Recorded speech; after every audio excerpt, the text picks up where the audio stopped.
Hi everyone, and welcome to In the Arena, a closer look.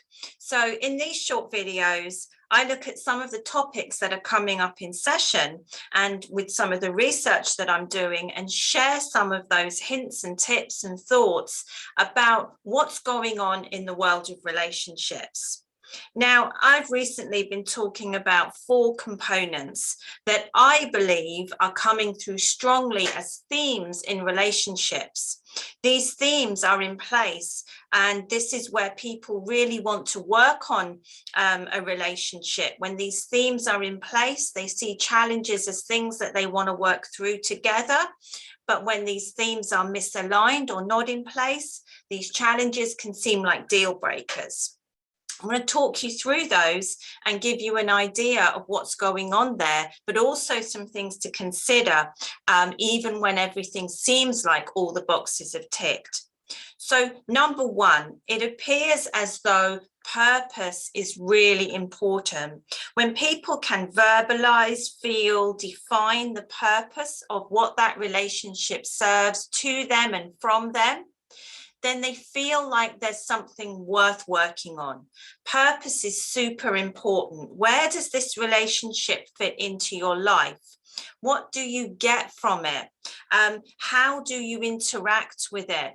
What does it mean to you and to the other people involved? And even if that relationship is the one with yourself, understanding what purpose you're serving and where you're going and your intentions are huge in how people define how they feel about themselves. So purpose, that's the first one. The second one is it's a bit like a two-way street, but let's call it mutuality. This is taking that what do I get and saying what do I give, feeling as though there's a duality going on, and in most cases hopefully an equality. Now that doesn't mean that you give exactly what you get. There's going to be differences, but when people feel as though it's a two-way street, then they feel this is a relationship where if challenges occur, they're going to be more likely to work through them. They're going to want to hold on to it. So can you describe mutuality in your relationships and link that to purpose? The third one is being your true self. The overused word is, of course, authenticity, being authentic. But we know when we feel like we're being our true self in a relationship, we feel comfortable, we can express ourselves, we can talk about our wants and needs, and we can have tough discussions sometimes because not every relationship is plain sailing. We can also sense when the person involved is being their true self, or maybe you think they're masking themselves. We feel it in our gut, right? When we aren't ourselves, when we're walking on eggshells, when we're second guessing, when we've got that imposter syndrome, and we can feel it from the other person as well. So that sense of authenticity, purpose, mutuality, authenticity, 3 really important things that are coming up really clearly and affecting whether people are prepared to build on a relationship or walk away from a relationship. So when those are in place, the other 4th one comes into play. And I've spoken about this before. This is having 2 feet in the relationship. You got to have 2 feet in, and you got to feel like the other person, thing, topic, subject has got 2 feet in. Are you in a relationship where you're just dipping your toe in the water? And if so, why? What is stopping you from having 2 feet in? Sometimes people get to a point in a relationship where they feel the relationship is ending and they've already got 1 foot out the relationship. Now, this is difficult, especially when couples come into session, because it's normally not an equal pairing at this point. One of them feels stronger about the relationship than the other. There's differences going on.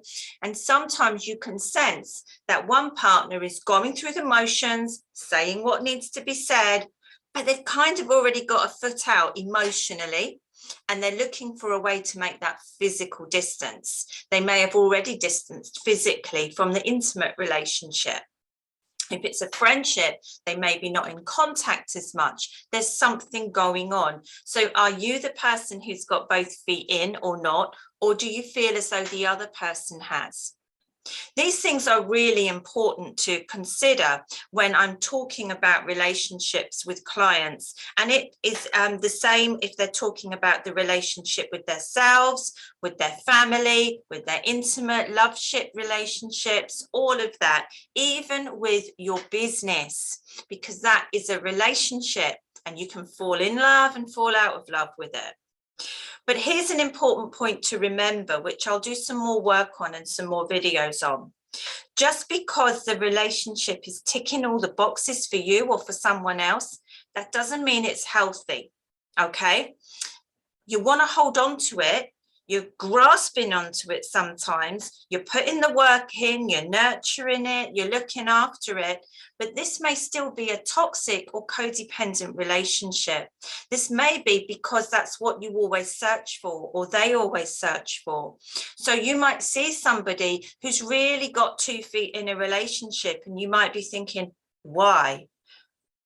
They're not a keeper, or that person isn't a keeper. Why can't they see the red flags? Maybe they can, and maybe they don't want to see them.